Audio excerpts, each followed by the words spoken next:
कार्यक्रम में पधारे मुख्य अतिथि सेवानिवृत्त एडीजी साहब एचआर सिंह जी, और जैसा कि मैं बार बार बोलता हूं, और न केवल बोलता हूं बल्कि मैं 365 दिन देखता हूं सोशल मीडिया के ऊपर, हर दिन कोई न कोई एक्टिविटीज में शरीक रहने वाले हमारे इस पैरामिलिट्री फोर्सेज की जान और आवाज भाई रणवीर, हमारे सेवानिवृत्त डिप्टी कमांडेंट साहब सुभाष जी, किशन सिंह जी, पीएस कदम साहब, मेरे जिले के संगठन के सभी पदाधिकारी और मेरे सभी प्यारे साथियों,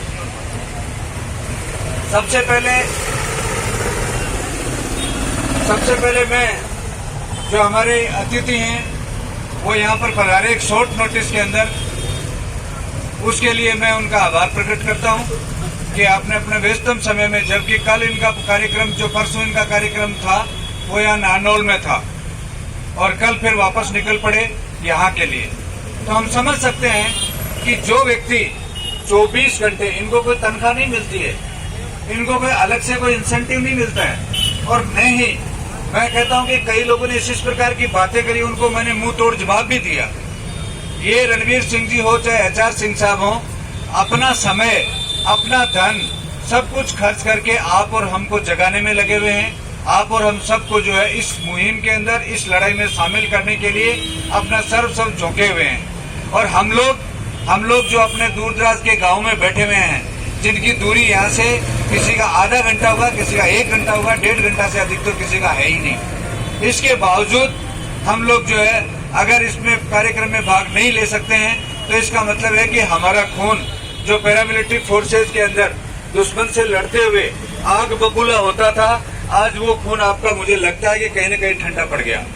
इस खून को ठंडा पड़ने नहीं देना है, क्योंकि जब तक आप अपनी मांगों को लेकर के जागरूक नहीं होंगे, अपनी मांगों को लेकर के और इन सरकारों के ऊपर दबाव नहीं बनाएंगे, तब तक आपको कोई कुछ देने वाला नहीं है। माँ भी जो है वो अपने बेटे को दूध जब पिलाती है जब वो रोने लगता है, जब वो मचलने लगता है, और हम यहाँ सब घरों में बैठे हुए हैं। हमारी इतना खून हमारा ठंडा नहीं हो सकता। मैं अक्सर एक बात कहता हूँ कि एक बार एक राजा के यहाँ पे उसको चाटुकार जो मंत्री थे, उन्होंने ये बताया कि सब नगरी में सब खुश हैं, किसी को कोई प्रॉब्लम ही नहीं है। उसने सोचा ये तो हो ही नहीं सकता, जरूर ये मंत्री बदमाश है। उसने सब जगह कंप्लेंट बॉक्स रखवा दिए, कहा कि जहाँ जिसको भी जो शिकायत हो वो ये कंप्लेंट बॉक्स में डाले, और उसमें जो डाली शिकायत हो वो सीधी मेरे पास आएगी और मैं तत्काल उस चीज का समाधान करूंगा। वो रोज देखता, रोज डिब्बा खाली मिलता।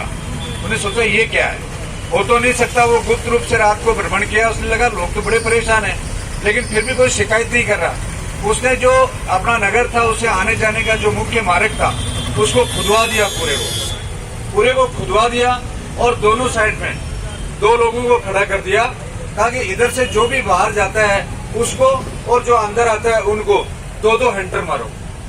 और उस जो खुदाई मिट्टी थी उसके ऊपर जगह जगह कंप्लेंट बॉक्स रखवा दिए, कहा कि किसी को कोई प्रॉब्लम हो तो कृपया इसके अंदर समस्या लेकर के डालें। अब वो राजा रोज संभाले, उसको कोई शिकायत नहीं मिले। उसको समझ में आ गई जनता मर चुकी है, मरी हुई आत्मा की जनता है ये। उसने एक दिन देखा कि एक कंप्लेंट बॉक्स से एक लेटर उसको मिल गया। उसने सोचा किसी का तो जमीर जिंदा है। उसने लेटर को खोला और पढ़ा। लेटर में लिखा था, राजा साहब, हम रोजाना काम के लिए जाते हैं और यहाँ बहुत लंबी लाइन लगती है, तो हम डेली लेट हो जाते हैं, इसलिए हंटर मारने वालों की संख्या बढ़ाई जाए। तो ये हाल है मतलब हम लोगों का। अगर आपको हंटर भी मारे जाए फिर भी हम ये कहें कि नहीं, अब तो हंटर मारने वालों की संख्या बढ़ा दो, हम तो ठीक ठाक हैं। ऐसा नहीं, अगर जिंदा हो तो जिंदा दिखाओ, अगर जिंदा हो तो जिंदा दिखना चाहिए। हमने इस शिखर की धरती से हमने संघर्ष किया भी है। मैं यहाँ पर, हम आपके कार्यकर्ता होने के नाते, मैं यहाँ खुद वसुंधरा जी आए थे, वसुंधरा जी से हम मिले, वसुंधरा जी को हमने अपनी प्रॉब्लम बताई, कहा कि ये प्रॉब्लम है हमारी, और ये प्रॉब्लम हमारी इस प्रकार से इनका समाधान किया जा सकता है। उन्होंने कहा धन कहाँ से आएगा? हमने कहा मैडम इसमें धन वाली बात नहीं है, इसमें इच्छा शक्ति की जरूरत है। आप इस प्रकार से सारा हमने बताया उनको कि अगर आप हमारे जैसे मांग, प्रमुख मांग हमारी ये है कि हम हिंदुस्तान के अंदर कम से कम 25 लाख सेवानिवृत्त या सीएफ के परिवार के परिवार हैं। हम सेवानिवृत्त और जो सेवारत कर्मचारी हैं उनके हम टोटल 25 लाख परिवार हैं पूरे हिंदुस्तान के अंदर।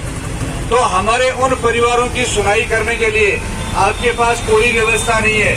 अब हमें कहा जाता है कि आपको अपने ग्रीवेंसेस अगर बताने हैं तो आप जोधपुर जाओ ना, जोधपुर आईजी सुनता है। अरे जोधपुर जाए कि दिल्ली जाए, हमारे तो बात बराबर है। जाए कहाँ इस उम्र में? अब वो धैर्य सिंह जी है अपने बीबीपुर के, उनका एक्सीडेंट हो गया, चलने में असमर्थ हैं, उनको कुछ प्रॉब्लम थी। वो मेरे को फोन किया कि मेरे पे एंड अलाउंसेस के अंदर प्रॉब्लम है, मैं कहाँ जाऊँ? मैंने कहा कौन सी बटालियन है आपकी? बोला 95। मैंने पूछा 95, पता किया मैंने 95 बटालियन कहाँ है? पता लगा आइजोल में है, वहाँ नागालैंड या मणिपुर में।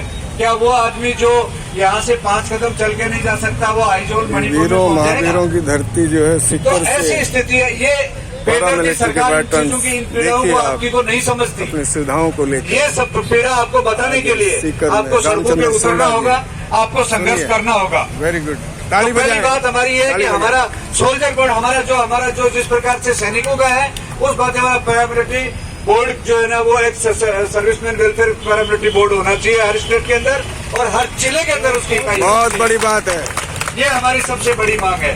तो मैडम ने मुझे कहा कि ऐसा कैसे संभव है? हमने कहा मैडम ऐसे संभव है कि आप बोर्ड का गठन कर दीजिए और हमारे पैरामिलिट्री में जो भी आदमी इसके कैपेबल है उस आदमी को उसका अध्यक्ष बना दीजिए। और आप जो अधिकारी लेवल के ऊपर आप किसी भी आईएएस को जिम्मेदारी दे दीजिए। अगर जयपुर में आप स्टेट की जिम्मेदारी देना चाहते हैं किसी आईएएस को दे दीजिए, आपको अलग से तनख्वाह देने की जरूरत नहीं है। आप हर डिस्ट्रिक्ट लेवल के ऊपर किसी आरएएस को रिस्पॉन्सिबिलिटी दे दीजिए, कोई उसको आपको अलग से तनख्वाह देने की जरूरत नहीं है। इसका मतलब हमें एक ठिकाना मिल जाता है जहां हम अपना रोना जाकर के रो सकते हैं। लेकिन ये अंधी और बहरी सरकार उन्होंने ये इसके अलावा हमारी दूसरी मांगे भी मैंने बताई। हमने कहा कि आज जो आदमी अपनी जवानी के 60 वर्ष इस देश के लिए जिसने होम दिए, होमना हुआ, और ये नेता जो आज एसी के अंदर बैठे बैठे ये चटकारे लेते हैं, इन नेताओं को संसद के अंदर गोलियों से भून देने के लिए आतंकवादी पाकिस्तान से आ गए थे। किसने बचाया? इस पैरामिलिट्री ने बचाया।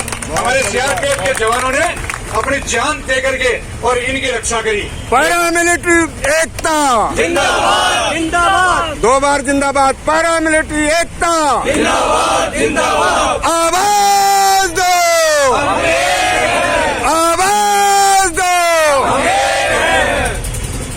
तो यहाँ पर आपको पता होगा अपने सीकर का ही एक तो जगदीश यादव था जिसने अपने प्राणों पे खेल करके 2 आतंकियों को जान से खत्म किया था वहाँ उसी पार्लियामेंट के अंदर।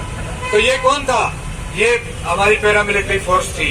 हमारे बॉर्डर के ऊपर 7000 से ऊपर किलोमीटर के ऊपर हमारी सीमाओं की रक्षा कौन करता है?